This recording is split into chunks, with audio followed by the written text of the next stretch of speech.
हमारे साथ इस समय बात करने के लिए चुनाव नज़दीक है, ऐसे में संजय राउत जी हैं जो कि राज्यसभा में शिवसेना का नेतृत्व करते हैं और लीडर ऑफ अपोजिशन भी हैं इस समय शिवसेना की तरफ से। सर, पहले तो आपको बहुत बहुत स्वागत है आपका लखनऊ में सर।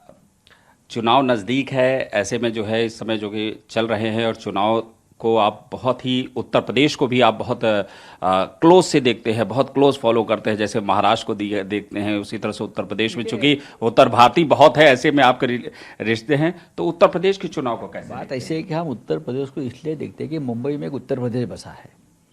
महाराष्ट्र के हर गांव हर शहर में छोटा छोटा उत्तर प्रदेश बसा है, तो हमें वहाँ से खबर लग जाती है कि उत्तर प्रदेश में क्या होने वाला है। जब हम उनसे बात करते हैं, हमारे कार्यकर्ता है शिवसेना में उत्तर प्रदेश से, यहाँ मुंबई में हिंदी भाषी, तो मुंबई में जो लोग हैं उत्तर प्रदेश के, यूपी के और सभी एरिया के लोग हैं, पूर्वांचल के हैं, अवध के हैं, हाँ, प्रयागराज के हैं, वाराणसी के, सब, तो उनका कहने का सुर एक ही है कि इस बार परिवर्तन हो रहा है। बाला साहब का हमेशा से एक वो रहा है कि उत्तर प्रदेश में और राम जन्मभूमि को लेकर उन्होंने ही नेतृत्व में शिवसेना ने जिस तरह से किया था, आप लोगों ने जो है एक एफर्ट रहा और उसके बाद जब राम मंदिर का निर्माण हो गया, ऐसी सूरत में आप लोगों ने अपनी जो, चूंकि आपने जैसे कहा कि उत्तर प्रदेश बसता है मुंबई में और सही बात है कि महाराष्ट्र में उत्तर प्रदेश बसता है, तो वहाँ से इसमें पहले से सर इतना ज़्यादा जो है आप लोगों ने अपना फोर्स या एफिशिएंसी यहाँ पर बढ़ानी चाहिए थी? बढ़ानी चाहिए थी, लेकिन जो गलती हमने पहले की अब नहीं करेंगे, इसलिए हमने नहीं बढ़ाई कि भारतीय जनता पार्टी के साथ हमारे रिश्ते थे, अलायंस था, विचारधारा एक रही हमेशा, तो हम हमेशा सोचते कि हम यहाँ जोर से काम करेंगे तो उसका परिणाम जो है B team, not B team कैसे, अगर हम यहाँ आएंगे तो बीजेपी को तकलीफ हो जाएगी।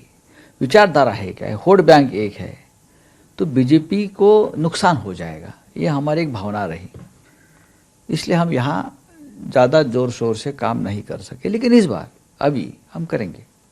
पार्टी आपको लोग अब स्टैंड करेंगे ताकि 2024 में आप लोग, अभी तो हम लड़ रहे, 50-60 सीट है, कम है, ज़्यादा नहीं है, लेकिन वो भी इम्पोर्टेंट है। लेकिन अभी हमारी तैयारी चल रही है लोकसभा की। उत्तर प्रदेश में इस बार लोकसभा के हम 15 कैंडिडेट उतरेंगे हमारे। इस बार आपके नॉमिनेशंस में दिख रहा था कि कुछ नॉमिनेशंस आपके जो है वो रद्द कर दिया, आपके जो कैंडिडेट्स हैं उन लोगों वो तो ऐसा है कि दबाव में बीजेपी को डर लगता है कि हमारे कैंडिडेट रहेंगे तो उनके वोट उधर जा सकते हैं, हारने की संभावना बढ़ती है हमारे कैंडिडेट से। ऐसा है कि एक टिक नहीं किया या टिक किया किसी कॉलम में, ये कोई कारण नहीं बनता नॉमिनेशन डिस्क्वालीफाई होने का। ऐसे बहुत से नॉमिनेशन बीजेपी के तो एक्सेप्ट कर लिए, लेकिन हमारे डिस्क्वालीफाई कर दिए, तो हम समझ सकते हैं बीजेपी के और चुनाव आयोग की मजबूरी क्या है उसमें। उत्तर प्रदेश को लेकर जो है जिस तरह से Yogi Adityanath law and order का सिचुएशन देखते हैं, लॉ एंड ऑर्डर की बात कर रहे थे, कल मैं देखा कि उनके नॉमिनेशन के दौरान केंद्रीय गृह मंत्री ने भी कहा कि उत्तर प्रदेश का जो लॉ एंड ऑर्डर है हम उसी पर हैं और दूसरा एजेंडा उनका हिंदुत्व का एजेंडा है। अच्छी बात है, हिंदुत्व का एजेंडा होना चाहिए, क्योंकि उत्तर प्रदेश जैसे राज्य में धर्म की राजनीति चलती है, कभी जाति पाति की चलती थी, लेकिन महंगाई, बेरोजगारी, ये भी मुद्दे हैं, उसके ऊपर आप कब बात करोगे।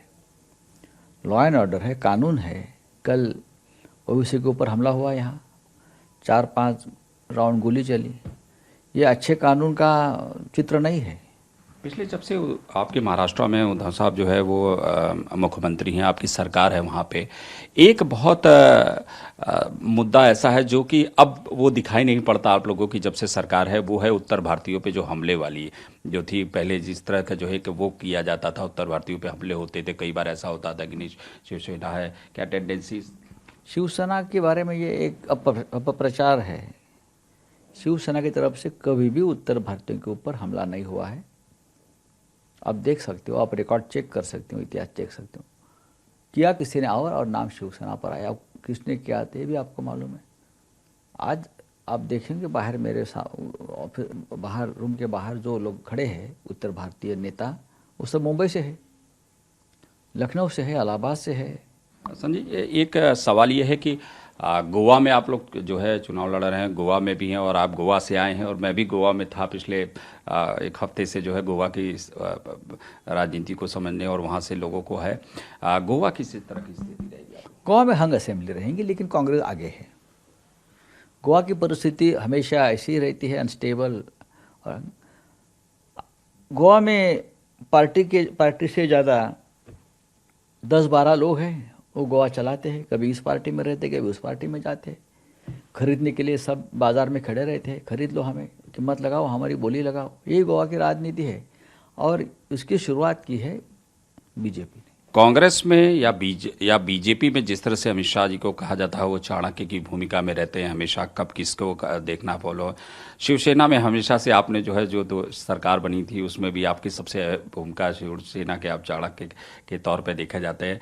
लेकिन आपको लगता है कि चूंकि पिछली बार जो 2017 की जो परिस्थिति थी गोवा की, उसमें वहाँ पर हंग असेंबली खरीदे, इस बार जो है कुछ इस तरह का आप लोगों का, अगर आपकी सरकार वहाँ पे अगर आपके कुछ विधायक आते हैं और उन लोगों परिस्थिति ऐसी बनेगी कि आप लोग जो है अलायंस में रहेंगे? कौन सा अलायंस? वहाँ बीजेपी के साथ तो हम नहीं जाएंगे। अपोजिशन में बैठने में क्या तकलीफ है? सरकार में या सत्ता में जाना चाहिए, कोई मजबूरी नहीं है ना। शिवसेना की पूरी जिंदगी, पूरा जीवन हमारा अपोजिशन में बैठकर गया है। लड़ते रहे, लड़ते रहेंगे, संघर्ष करते रहेंगे।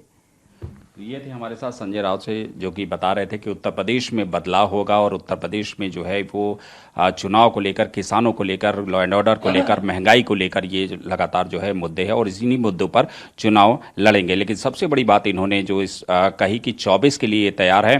पहले भारतीय जनता पार्टी जो है वो टीम हुआ करती थी, एक पार्टी हुआ करती थी, एक घर की तरह स्थिति थी। लेकिन अब चूंकि जब से दोनों लोग अलग हो चुके हैं, अब 2024 में शिवसेना दमखम से जो है उत्तर प्रदेश में चुनाव लड़ेगी। यानी ये साफ है कि भारतीय जनता पार्टी, कांग्रेस, समाजवादी पार्टी के बाद अब उत्तर प्रदेश में शिवसेना का भी आगमन 2024 के चुनाव में दिखाई पड़ेगा। राजवेश के साथ अभिनव पांडे, न्यूज इंडिया, लखनऊ।